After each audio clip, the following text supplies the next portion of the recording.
welcome to Pink Pantha's podcast. Today we're talking about abusive parents or abusive adults to children, period. Now, I know some of you will say, Pantha, girl, hush. My parents whipped me, beat my behind, and I turned out fine. Yeah, I get it. But did your parents or your guardian or whatever adult that was left to watch you, did they burn you? Did they leave you in a dark closet or a cold basement without food for weeks? Did you have to share a cat litter box when you had to urinate or defecate? Did they give you a concussion or 5 broken ribs, causing you to spend days in the hospital? Did you weigh 18 pounds at 6 years old due to starvation? Listen, folks, my first response to child abuse is all these people need to be locked up. I'm sorry, but that's savage behavior, And I still believe that people who intentionally hurt kids are in savage mode and should be behind bars, period. If it happened to you as a child and you know it did not feel good, why would you want to put your child or any other child through the same trauma or danger? I love kids so much. I really, really wish that I could rescue all of the children that are experiencing abuse from their house of horrors. Because that's what they're living in, house of horror. House of horrors. That's what it is.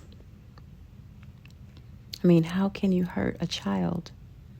Starve them, abuse them? I can't imagine. How can you abuse a child? Let me slow down. Let's start from the beginning.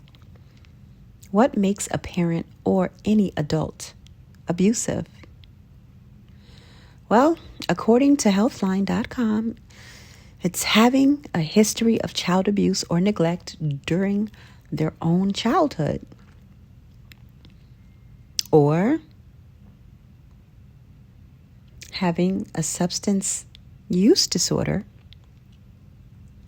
physical or mental health conditions such as depression, anxiety, or post-traumatic stress disorder, PTSD, poor parent-child relationships, that's another, socioeconomic stress from financial issues, unemployment, or maybe medical problems, a lack of understanding about basic childhood development, expecting children to be capable of tasks before they're ready, I guess, a lack of parenting skills to help cope with the pressure and struggles of raising a child, maybe a lack of support from family members, friends, neighbors, or the community. How about caring for a child with intellectual or physical disabilities that make adequate care more challenging, maybe? Or family stress, crisis caused by domestic violence, relationship turmoil, separation, or divorce. It could be personal mental health issues, including low self-confidence and feeling of incompetence or shame. Now, if you or someone fall under any of those categories, please, I beg you, go seek out help, or go and offer help to someone you know is struggling with raising their children.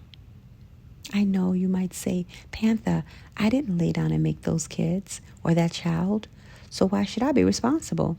I have my own kids and my own problems. I understand that.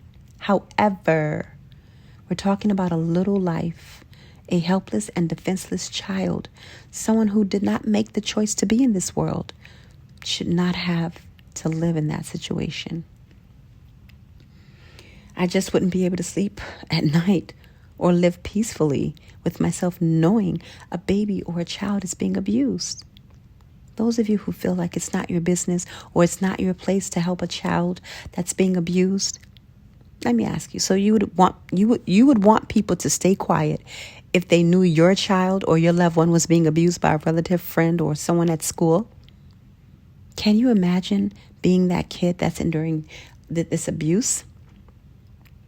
Being starved, mentally abused, physically abused, burned, punched, punished for just being around, or making kiddie mistakes such as like wetting the bed or taking a snack out of the refrigerator, or looking like your dad or looking like your mom, and then having to go to sleep and hopefully wake up, but then waking up to the same person or people who's causing harm to you. Can't smile because of the emotional and physical pain. No kid deserves that. Their little heart just racing, wondering, is this the last day of abuse? When will it end? And then living like that for years and years.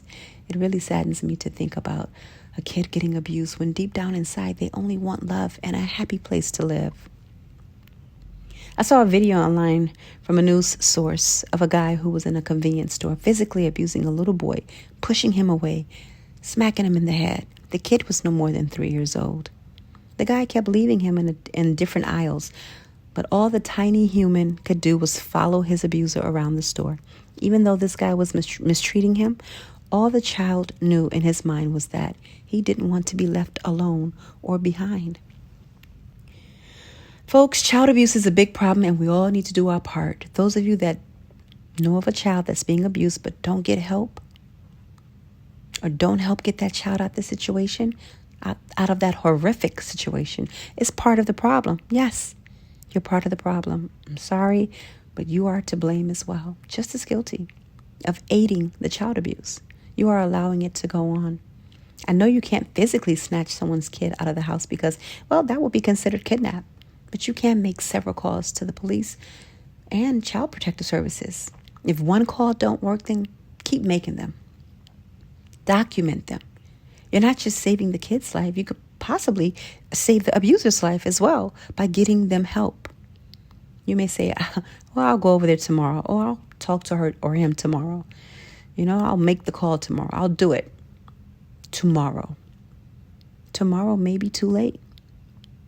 So while you're having dinner and laughing and enjoying a wonderful meal with your loved one or your friends, that child that you could have helped is still in danger of losing his or her young life. God forbid the child do lose their life. Now you want to go pay your respects? Why? When you could have been proactive. This includes staff at school, family members, neighbors, and friends. Not only family, it's everyone's fight. Don't wait to rush to the hospital when you could have rushed to the house to stop it. If you are the abuser, please stop today. There is hope for you and your child, or the child that you are abusing. Call your doctor, call a therapist, see a healthcare provider. These healthcare providers will help you find the help you need.